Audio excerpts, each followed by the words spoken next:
반갑습니다. 살롱드 비비안에 오신 여러분을 환영합니다. 주옥 같은 고전을 새롭게 접하는 살롱드 비비안의 더 클래식. 오늘은 위대한 청년 가츠비의 아메리칸 드림, 위대한 가츠비. 문학동네 발행, 소설가 김영하의 번역으로 함께합니다. 우리의 위대한 주인공 가츠비의 위대함은 대체 무엇을 들어 칭송되는 것일까요? 소설가 김영하의 필력으로 한층 업그레이드 되었습니다. 본책에 실린 작가 김영하의 작품 해설을 꼭 한번 읽어보세요. 그럼 안개 자욱한 새벽, 가츠비의 대저택으로 그를 만나러 함께 가보실까요?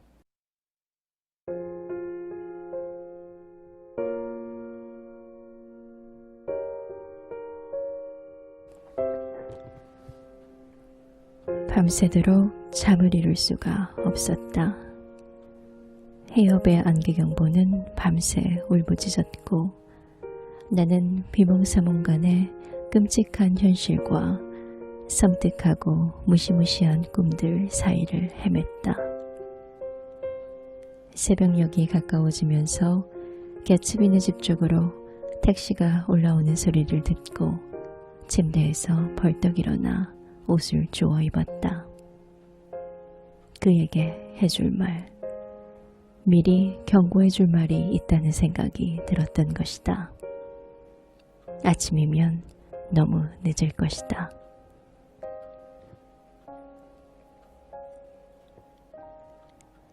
그의 집 잔디밭을 가로질러 가보니 현관문은 열린 채였고 그는 호란의 테이블에 기대어 축 늘어져 있었는데 낙심한 것처럼 보이기도 했고 그냥 졸고 있는 것처럼 보이기도 했다. 아무 일도 없었어. 그가 지친 듯이 말했다. 계속 기다렸는데 데이지가 4시쯤 창가에 와서 잠깐 서 있다가 그냥 불을 끄더라고.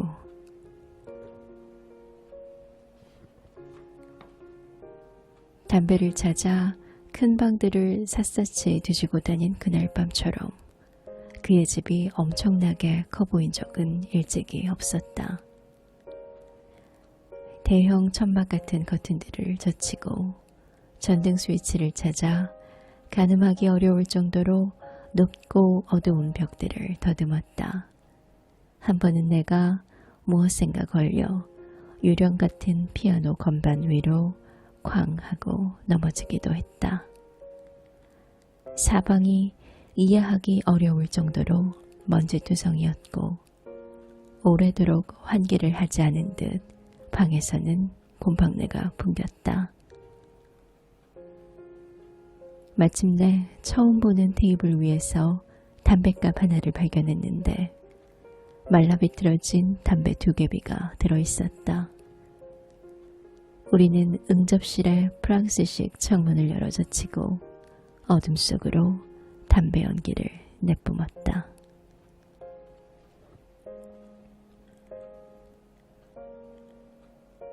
어디 좀 피해 있어야 되지 않을까? 내가 말했다. 차를 금방 찾아낼 텐데. 일주일 정도 애틀랜틱 시티에 가 있다던가 몬트리올쯤으로 올라간다든가. 그는 생각조차 하려 들지 않았다. 데이지가 어떻게 할지를 모르는 상태에서 그녀를 내버려 두고 달아난다는 것은 그로서는 불가능한 일이었다. 그는 마지막 희망에 사로잡혀 있었고 내가 어떻게 해볼 수 있는 지경이 아니었다. 예전에 댄코디와 겪은 이상한 일들에 대해 들은 것은 바로 그날이었다. 제이 개츠비라는 존재가 톰의 도저한 악의로 인해 깨진 유리처럼 박살이 나버렸기 때문에 그리하여 그 비밀스러웠던 길고 긴 희가극이 비로소 끝났기 때문에 내게 그 이야기를 할 수 있게 된 것이었다. 주저없이 그 어떤 얘기라도 털어놓았을 테지만 그는 역시 데이지에 관해 말하고 싶어 했다.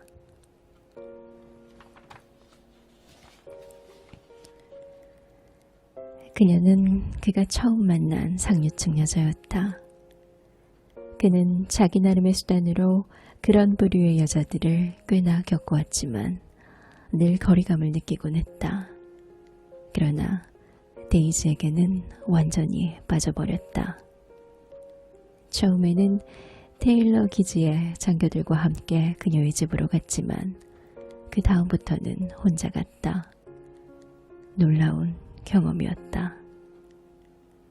그렇게 멋진 집은 일찍이 본 적이 없었다. 그러나 그 집이 그토록 숨이 막히도록 강렬했던 것은 바로 데이지가 거기 살고 있었기 때문이었다. 부대의 막사가 그에게 아무 감흥도 주지 않는 것처럼 데이지 역시 자기 집에 대해 무심했다. 그러나 개츠비에게는 집 전체가 무르익은 신비로 가득했다. 2층 침실은 다른 어떤 침실보다도 아름답고 근사하며 복도를 따라 유쾌하고 신나는 일들이 벌어지고 철이 지나 라벤더 속에 버려진 로맨스 대신 새로 출시된 번쩍거리는 신차처럼 신선하고 향기로운 로맨스가 펼쳐질 것 같았고 꽃들이 시드는 법 없는 무도회들이 연이어 이어질 것 같았다. 게다가 다른 많은 남자들이 데이지에게 목을 메고 있다는 사실도 그를 흥분시켰다. 그의 눈에는 그녀가 점점 더 가치 있는 존재로 보였다. 구애자들의 고양된 감정이 그녀의 집에 그림자를 들이우고 열렬한 마음은 메아리가 되어 울려 퍼지는 것을 그는 느낄 수 있었다. 하지만 그는 자신이 데이지의 집에 들어온다는 것 자체가 말도 안 되는 일이라는 것을 잘 알고 있었다. 제이 개츠비로서의 미래가 아무리 대단할지라도 당시에 그는 아무 경력도 없는 무일푼의 청년이었으며 정체를 감추어주는 망토는 언제라도 그의 어깨에서 미끄러져 내릴 수 있었다. 때문에 그는 시간을 낭비하지 않았다. 그는 탐욕스럽고 대담하게 자신이 원하는 것을 손에 넣었다. 10월의 어느 밤 그는 그녀의 손조차 만질 권리가 없다는 바로 그 이유로 그녀를 가졌다. 그는 스스로를 혐오할 수도 있었다. 거짓말로 그녀를 사로잡았으니까. 백만장자라고 사기를 쳤다는 뜻이 아니라 데이지에게 고의적으로 어떤 안도감을 심어주었다는 뜻이다. 그는 자신이 데이지와 같은 신분이라고 믿게 만들었다. 자신이 그녀를 충분히 감당할 능력이 있다고 말이다. 사실 그에게는 그럴 능력이 없었다. 뒤를 봐줄 부유한 가족도 없었고 무정한 국가의 변덕스러운 결정에 따라 세계 어디로든 보내질 수 있는 처지였다. 그러나 그는 자기 혐오에 빠지지 않았다. 일은 그가 예상한 것과는 다르게 흘러갔다. 가질 수 있는 것을 다 가지고 훌쩍 떠나버리면 그만이라고 생각했을 테지만 막상 찾고 보니 그것은 성배였다. 데이지가 특별하다는 것은 잘 알고 있었지만 그가 몰랐던 것은 상류층 여성이 어디까지 특별해질 수 있는지였다. 그녀는 개츠비에게는 아무 미련도 없이 자신의 부유한 가족에게로 풍족하고 넉넉한 인생으로 돌아가 버렸다. 개츠비는 그녀와 결혼이라도 한 것처럼 생각했지만 그건 아니었다. 그들이 이틀 뒤에 다시 만났을 때 어쩐지 차인 듯한 기분을 맛보고는 숨이 막힐 것 같았던 쪽은 개츠비였다.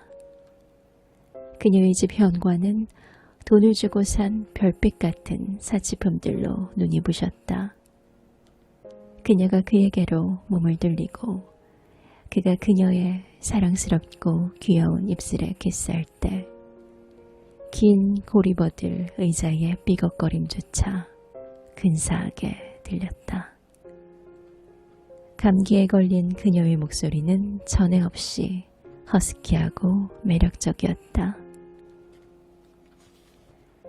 개츠비는 부가 가두어 보호하는 젊음과 신비를, 그 많은 옷이 선사하는 생동감을, 그리고 데이지를 너무도 잘 알게 되었다. 은빛으로 빛나는, 힘겹게 살아가는 가난한 사람들과는 무관하게 안전하고 오만한 그녀를.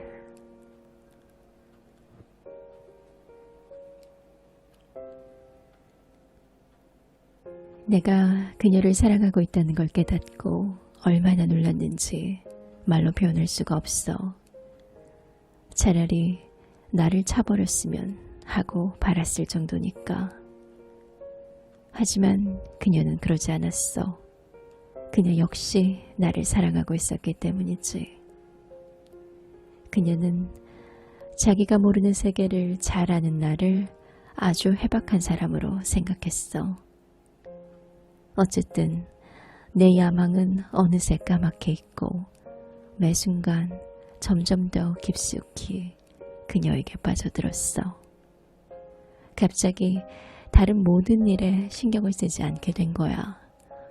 내가 하려는 일들을 데이지에게 들려주면서 즐겁게 지낼 수 있는데 다른 대단한 일을 벌여봐야 무슨 소용이겠어.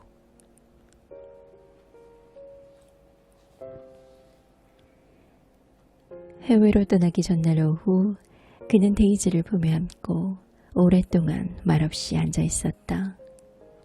추운 가을날이라 방에는 불을 지폈고 그녀의 뺨은 붉어졌다. 가끔 그녀가 뒤척이면 그가 안고 있던 팔의 위치를 조금 바꾸었다. 한 번은 그가 그녀의 윤기 자르르한 검은 머리카락에 입을 맞추기도 했다. 다음 날로 예정된 오랜 이별을 위해 추억을 깊이 간직하려는 듯 그들은 그날 오후 내내 고요하게 보냈다.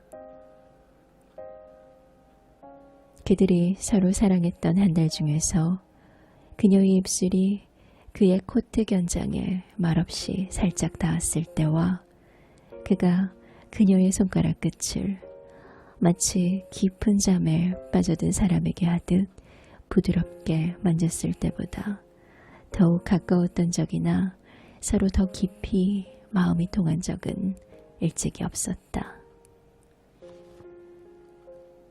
전쟁에 나간 그는 활약이 대단했다. 전선으로 나가기도 전에 육군 대위로 진급했고 아르곤 전투 뒤에는 소련 계급장을 달고 사단기관총 부대의 지휘관이 되었다.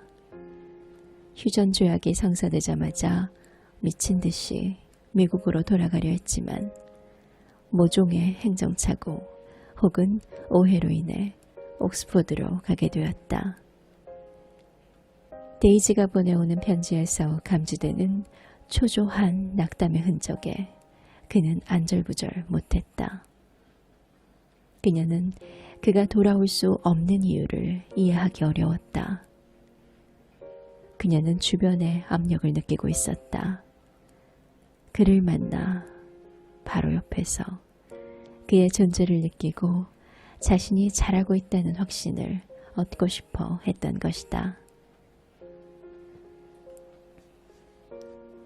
데이지는 어렸고 그녀의 잘 꾸며진 세계는 난초향과 즐겁고 유쾌한 속물군성의 냄새로 가득했고 오케스트라는 슬픔과 인생에 대한 암시를 새로운 선율에 얼버무려 담은 유행가들을 연주해댔다. 색소폰이 구슬프게 빌 스트리트 블루스를 불어대는 동안 수백 켤레의 금빛과 은빛 구두들이 먼지를 일으키며 엇갈렸다.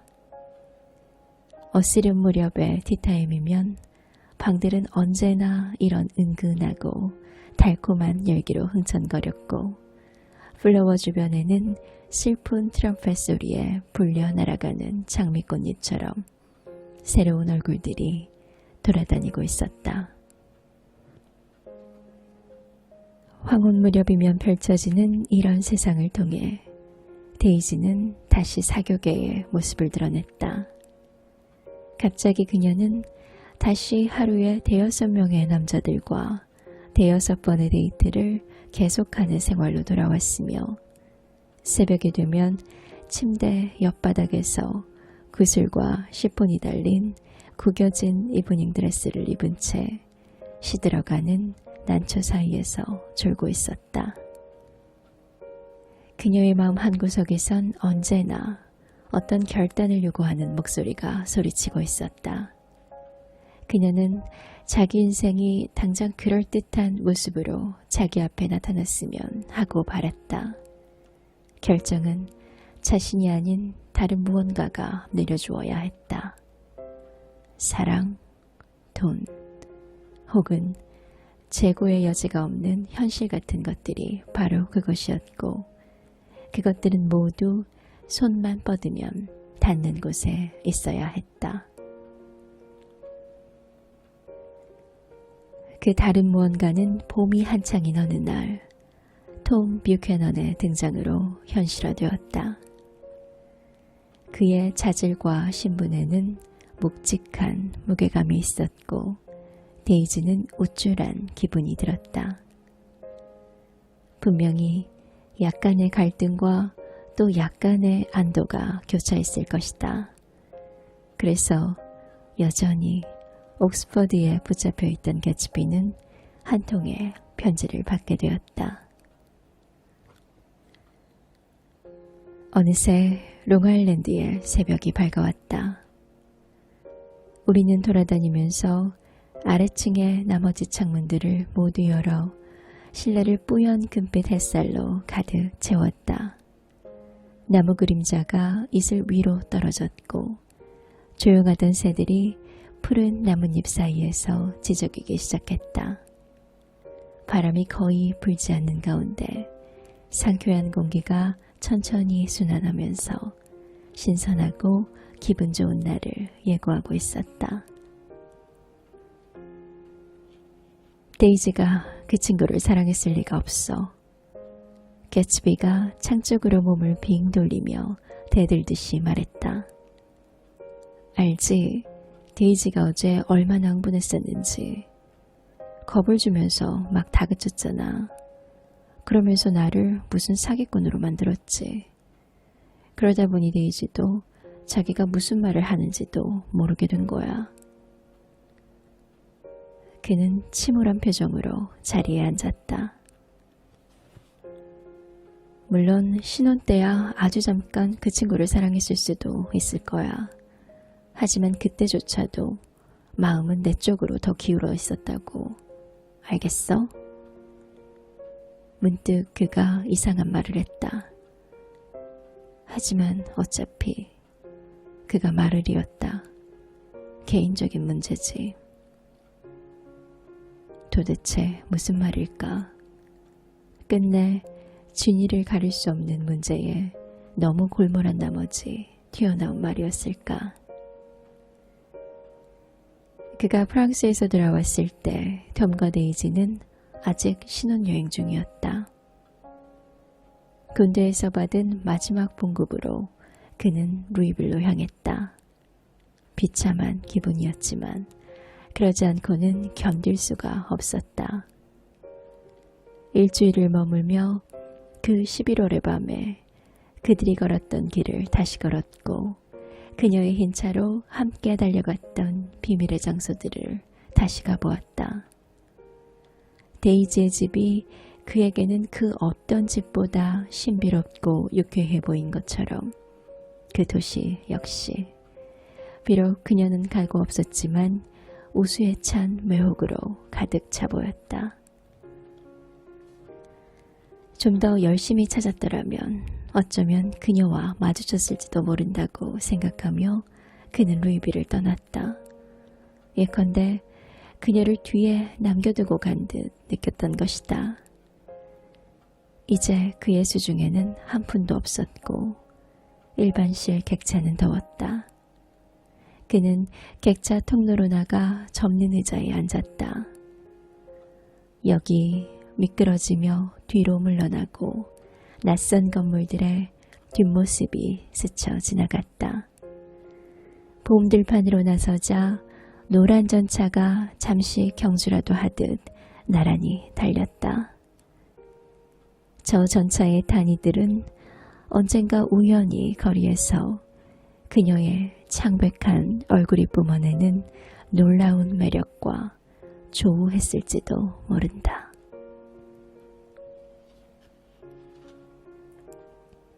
선로가 구부러지면서 이제 기차는 태양으로부터 멀어지기 시작했다. 태양이 더 낮게 기울어지면서 그녀가 숨쉬던 저 사라져가는 도시 위로 마치 축복이라도 내리듯 빛을 흩뿌리는 것 같았다. 한 움큼의 공기라도 더 움켜잡으려는 듯 그녀로 인해 빛을 발했던 곳에 파편 하나라도 건지려는 듯 그는 필사적으로 팔을 뻗었다. 그러나 이제 눈물이 번진 그의 눈에는 모든 게 너무나 빨리 지나가고 있었다. 그는 자신이 그 도시에서 가장 멋진 것, 제일 좋은 것을 영원히 잃어버렸다는 것을 깨달았다. 아침 식사를 마치고 현관으로 나가자 9시였다. 밤새 날씨가 달라져 공기 중에는 어느새 가을 기운이 있었다. 개츠비의 옛 일꾼들 중에서 마지막으로 남아있던 정원사가 계단 아래로 다가왔다. 오늘 수영장 물을 뺄까 하는데요. 곧 낙엽들이 떨어질 테고 그럼 파이프가 막힐 겁니다. 오늘은 하지마. 개츠비가 말했다. 그가 변명하듯 내 쪽으로 몸을 돌렸다. 여름 내내 저 수영장에 한 번도 못 들어간 거 알아? 나는 시계를 쳐다보면서 일어섰다. 기차 시간까지 12분밖에 안 남았네. 나는 시내로 가고 싶지 않았다. 별로 일이 없기도 했지만 그보다는 다른 이유가 있었다. 개츠비를 놔두고 가고 싶지 않았기 때문이었다. 나는 그 기차를 놓치고 그 다음 기차까지 놓친 후에야 일어설 수 있었다. 전화할게. 결국 내가 말했다. 그래, 12시쯤 전화할게. 우리는 계단을 천천히 걸어 내려갔다. 내 생각에는 데이지도 전화할 것 같아. 내가 동조해 주기를 바라는 듯이 그는 나를 간절한 눈빛으로 바라보았다. 그러겠지. 그럼 잘 가. 악수를 나누고 나는 그 집을 떠났다. 그러나 울타리에 도착하기 직전에 뭔가 생각이 나서 돌아섰다. 다들 썩었어. 내 외침이 잔디밭을 건너갔다.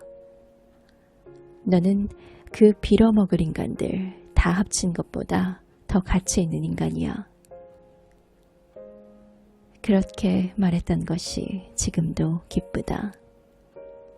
처음부터 끝까지 그를 인정하지 않았기 때문에 그게 내가 그에게 해주었던 유일한 찬사였다. 그는 먼저 겸손하게 고개를 끄덕였다. 그러다 마치 우리가 오래전부터 공모하며 입을 맞춰오기라도 했던 것처럼 그의 얼굴에 모든 걸 이해한다는 찬란한 미소가 퍼졌다. 그가 입은 화려한 핑크색 정장이 흰 계단을 배경으로 밝은색 반점처럼 남은 모습을 보니 문득 석 달 전 그의 고풍스러운 저택을 처음 찾아갔던 밤이 떠올랐다. 잔디밭과 차도는 개츠비가 암흑가의 인물이라고 추측하는 자들로 가득 차 있었다. 그때 그는 저 계단에 서서 자신의 영원히 더럽혀질 수 없는 꿈을 숨긴 채 그들에게 손을 흔들어 작별 인사를 하고 있었다. 나는 그의 환대가 고마웠다. 우리는 언제나 그의 환대에 고마워하고 있었다. 나 그리고 다른 사람들 모두. 잘 있어. 내가 소리쳤다. 아침 잘 먹었어, 개츠비. 뉴욕에서 쉴 새 없이 쏟아지는 엄청난 양의 주식 시세표와 씨름하느라 애쓰다가 회전 의자에 앉은 채로 잠이 들었다. 정오 직전 전화 소리에 잠에서 깨어났다. 벌떡 일어나 보니 이마에 식은땀이 흐르고 있었다. 조던 베이커였다. 그녀는 종종 이 시간에 전화를 걸어왔다. 호텔과 골프장과 남의 가정집들을 오가는 생활 때문에 마땅히 전화할 시간을 찾기 어려웠던 때문이었을 것이다. 전화선을 타고 오는 그녀의 목소리는 대개 골프채에 맞아 사무실 창문으로 날아든 푸른 잔디 부수기처럼 신선하고 청량했지만 그날 아침의 목소리는 거칠고 건조했다. 데이즈네에서 나왔어요. 그녀가 말했다. 지금은 함스테드에 있어요. 오늘 오후 사우스햄튼으로 내려갈 계획이에요. 그 집에서 나오는 게 영리한 행동일 수는 있겠지만 그녀의 행동에 나는 짜증이 났고 그녀의 다음 발언에 이르러서는 마음이 굳어버렸다. 어제 나한테 너무했어요. 어제 같은 날에 그게 그렇게 대수해요. 잠시 침묵이 흘렀다. 그녀가 말했다. 그렇지만 보고 싶어요. 나도 보고 싶어요. 사우스햄튼 가지 말고 오후에 시내로 나오라는 건가요? 아니요. 오늘 오후는 안 될 것 같고요. 알았어요. 오늘 오후는 불가능할 것 같아요. 이런저런. 그런 식으로 한참을 떠드는데 갑자기 대화가 뚝 끊겼다. 우리 중 누가 먼저 날카로운 딸깍소리와 함께 수화기를 내려놓았는지는 모르겠다. 하지만 신경 쓰지 않았다. 영원히 그녀와 말을 할 수 없게 된다 하더라도 적어도 그날 오후에 차나 마시면서 한가하게 이야기를 나눌 수는 없었다. 몇 분 뒤 개츠비의 집으로 전화를 걸었지만 통화 중이었다. 나는 4번이나 다시 시도했다. 마침내 화가 난 전화 교환원이 디트로이트에서 걸려온 장거리 전화 때문이라고 말해주었다. 열차 시간표를 꺼내 3시 50분에 출발하는 기차 시간에 동그라미를 쳤다.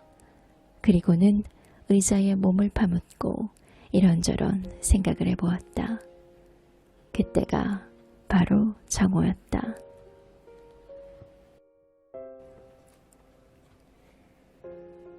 그날 아침 기차가 잿더미 계곡을 지날 때 일부러 반대편에 앉았다. 하루 종일 호기심에 가득 찬 무리가 몰려와 있을 것만 같았다. 아이들은 먼지 속에서 검은 얼룩들을 찾아낼 테고 수다스러운 인간들은 무슨 일이 벌어졌는지 반복하여 떠들어댈 것이고, 그러다 보면 그 자신조차도 점점 현실감을 느끼지 못하게 되면서 더는 이야기를 하지 않게 될 것이다. 그리고 머틸 윌슨의 비극적 최후도 결국은 잊힐 것이다. 이제 조금 앞으로 다시 돌아가서 전날 밤 우리가 떠난 뒤 정비소에서 무슨 일이 벌어졌는지 말해야 할 것 같다.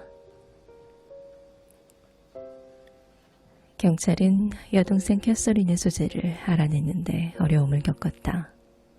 그녀는 술을 마시지 않는다는 자기만의 규칙을 깨버린 게 틀림없었다. 도착했을 무렵에는 술에 너무 취해서 구급차가 플러싱으로 벌써 떠났다는 말도 이해 못할 정도였으니까. 겨우 그게 무슨 의미인지를 이해시키자 그제야 그녀는 구급차가 떠난 게 이 사건에서 가장 고통스러운 부분인 양 기절을 해버렸다. 누군가가 친절 때문인지 호기심 때문인지 언니의 시신이 간 길을 따라 그녀를 데리고 가주었다. 자정이 한참 지난 뒤까지도 군중이 계속 몰려와서 정비소로 들이닥쳤다. 조지 윌슨은 안쪽 소파 위에서 몸을 앞뒤로 흔들고 있었다. 사무실 문이 계속 열려 있었으므로 모두가 그 광경을 보지 않을 수 없었다. 마침내 누군가 저게 무슨 짓이냐며 문을 닫아버렸다. 마이크 에일러스와 다른 서너 명은 그와 함께 있었다. 처음에는 4~5명이었는데 나중에는 2~3명뿐이었다. 잠시 후 마이크 에일러스가 마지막으로 남아있는 처음 보는 사람에게 15분만 더 있어달라고 부탁하고는 자기 가게로 돌아가서 커피 한 주전자를 끓여왔다. 그런 다음 혼자 그곳에서 새벽까지 윌슨 곁에 머물렀다. 3시쯤 윌슨의 두서없는 중얼거림에 어떤 변화가 있었다. 그는 좀 더 차분해졌으며 노란 차에 대해서 말하기 시작했다.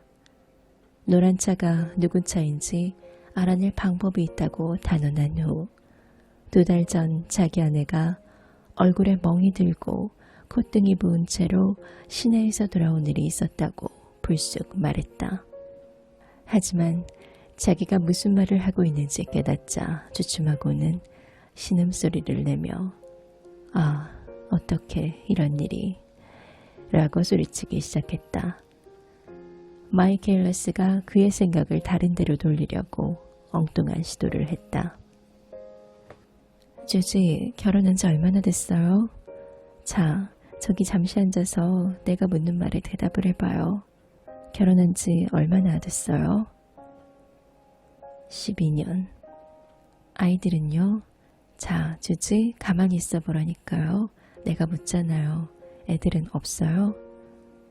희미한 전등에 딱딱한 껍질에 갈색 풍뎅이들이 탕탕 부딪히고 있었고 밖에서는 차들이 질주하는 소리가 계속 들려왔다. 그때마다 마이크 에일러스는 몇 시간 전 뺑소니를 친 차의 소리를 듣는 듯한 기분이었다. 그는 정비소 안에 들어가고 싶지 않았다.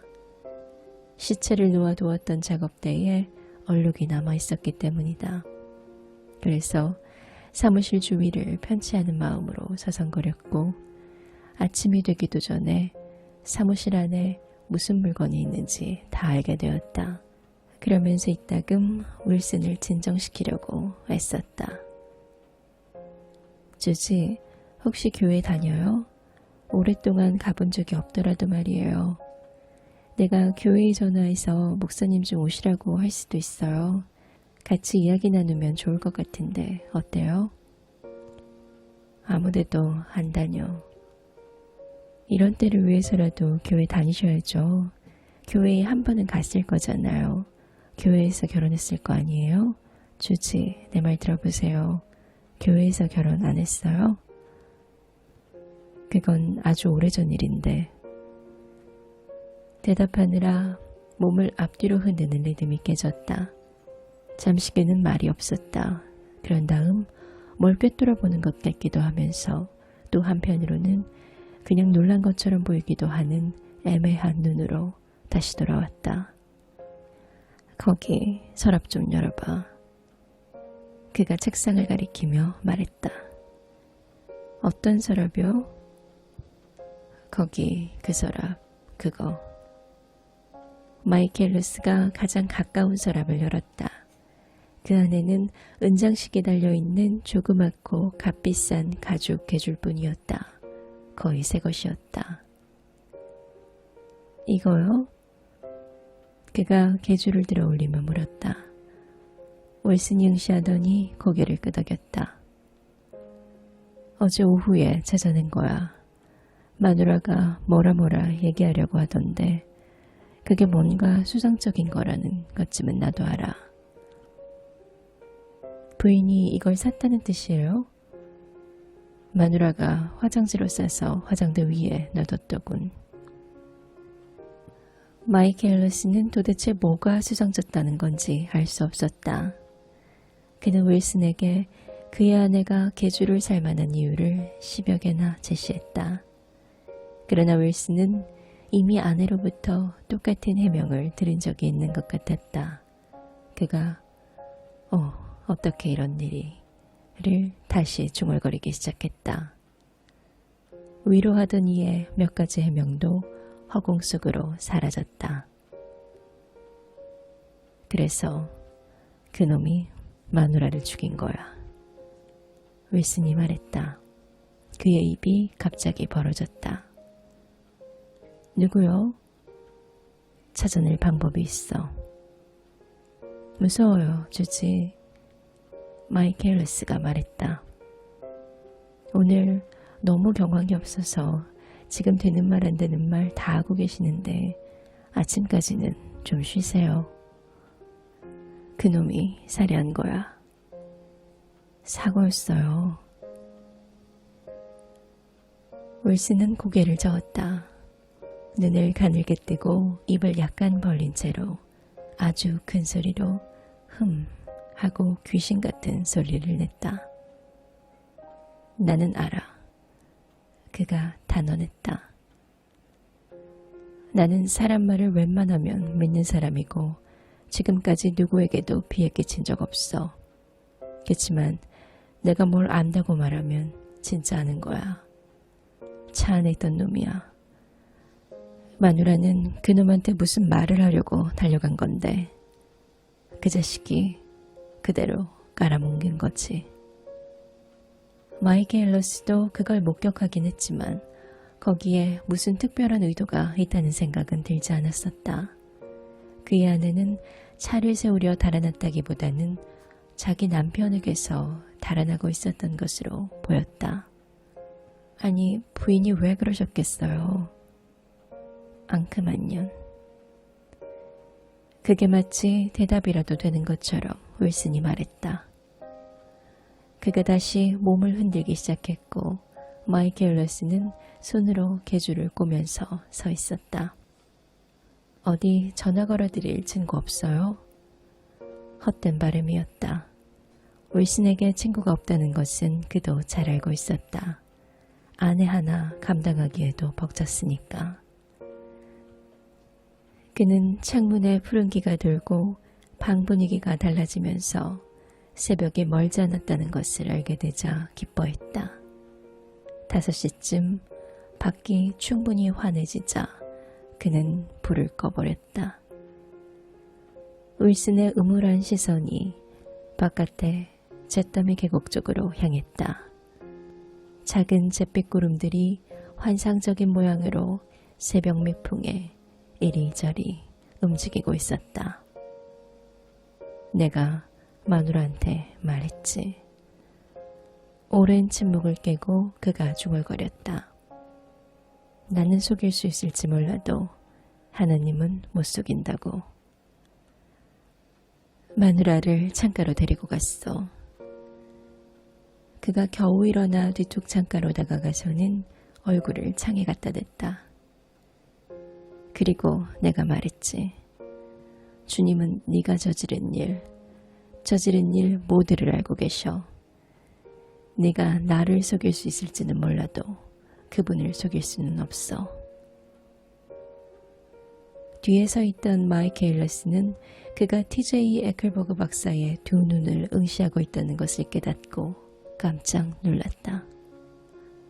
어둠이 사라지면서 그 거대한 모습이 어렴풋이 모습을 드러내기 시작했던 것이다. 주님이 모든 걸 보고 계셔. 윌슨이 되풀이했다. 저건 광고판이에요. 마이크 앨리스가 힘주어 말했다. 무엇 때문인지 알 수는 없었지만 그는 창문에서 떨어져 나와 방 안을 돌아다 보았다. 하지만 윌슨은 여전히 유리에 얼굴을 대고 새벽 여명을 향해 고개를 끄덕이면서 그대로 오래 서 있었다. 6시가 되자 마이크 앨리스는 지쳐버렸고 밖에 차가 멈추는 소리가 들리자 반가웠다. 다시 오겠다고 약속했던 전날 밤의 밤샘 꿈들 중 하나였다. 그는 셋이 먹을 아침을 만들었지만 그 남자와 자기 둘만 먹었다. 윌슨은 더 조용해졌고 마이크 앨리스는 잠을 자러 집으로 돌아갔다. 4시간 뒤 깨어나 정비소로 돌아왔을 때 윌슨은 어디론가 사라진 뒤였다. 윌슨의 행적은 그는 계속 걸어다녔다. 나중에 밝혀졌는데 루스벨트 부두에서 게즈힐까지 가서 샌드위치를 자취만 먹지 않았고 커피만 마셨다. 힘이 없어 천천히 걸었던 게 분명했다. 정오가 다 될 때까지도 게즈힐에 도착하지 못했기 때문이었다. 여기까지는 그가 뭘 하고 있었는지 파악하기가 어렵지 않다. 약간 정신 나간 사람처럼 행동하는 남자를 목격한 아이들이 있었고 길가에서 자신들을 이상한 눈길로 노려보는 남자를 봤다는 운전사들이 있었다. 이후 3시간 동안 행적이 오리무중이었다. 마이크 앨리스에게 했던 찾아낼 방법이 있다는 말에 의존해 경찰은 그가 노란색 차를 찾으며 주변 정비소를 다니느라 시간을 보냈으리라 추정했지만 그를 봤다는 정비공은 없었다. 그렇다면 원하는 것을 찾아내는 자기만의 더 쉽고 확실한 방법을 갖고 있었을 가능성이 컸다. 2시 반쯤 그는 웨스트에그에 도착해 개츠비의 집으로 가는 길을 누군가에게 묻고 있었다. 그때쯤 그는 개츠비의 이름을 알고 있었다. 2시경 수영복을 입은 개츠비는 집사에게 수영장에 있을 테니 전화가 오면 알려달라고 말했다. 그는 여름 내내 손님들이 좋아했던 에어 매트리스를 가지러 차고에 들렀고 운전사가 그를 도와 매트리스에 바람을 넣었다. 그런 다음 그는 어떤 경우에도 오픈카를 꺼내놓지 말라고 엄명을 내렸다.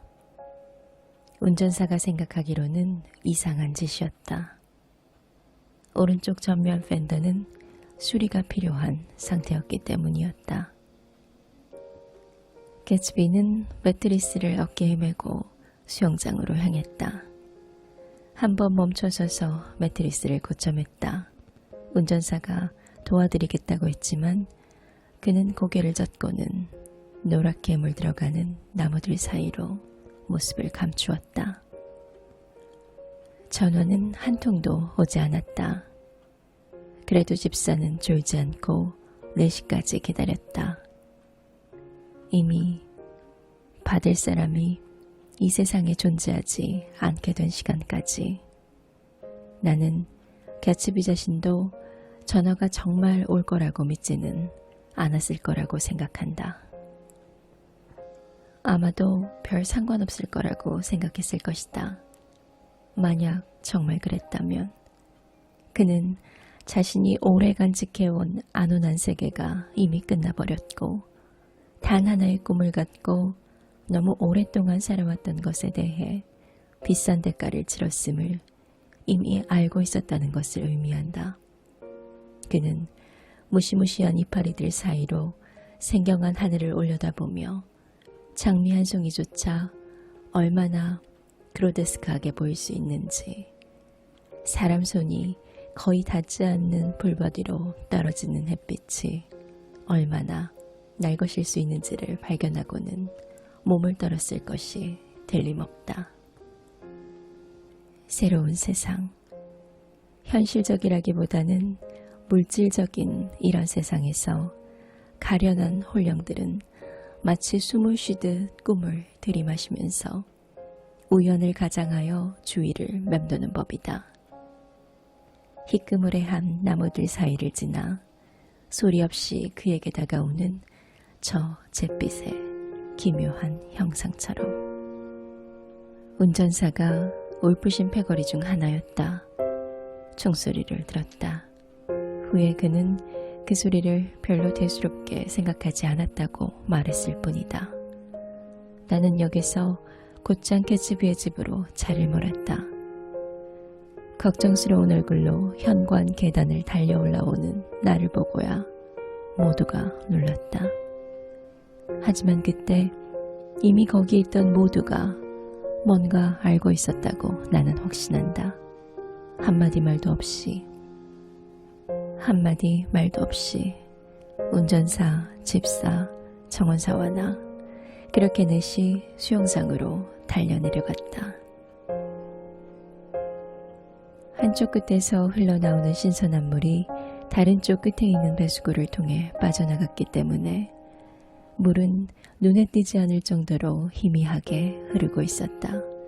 거의 물결이라고 할 수 없을 정도의 잔물결들로 인해 개츠비를 실은 매트리스가 불규칙적으로 흔들거리고 있었다. 수면에 거의 파장을 만들지 못할 작은 바람 한 점만으로도 예정에도 없던 화물에 예정에도 없는 진로를 방해하기에 충분했다. 낙엽더미가 매트리스와 부딪히자 컴퍼스로 그린 듯한 붉은 원이 물 위에 생겼다. 우리가 개츠비를 떠매고 집으로 올라간 뒤 정원사가 잔디밭에서 얼마 떨어지지 않은 곳에서 윌슨의 시체를 발견했다. 학살의 종결이었다.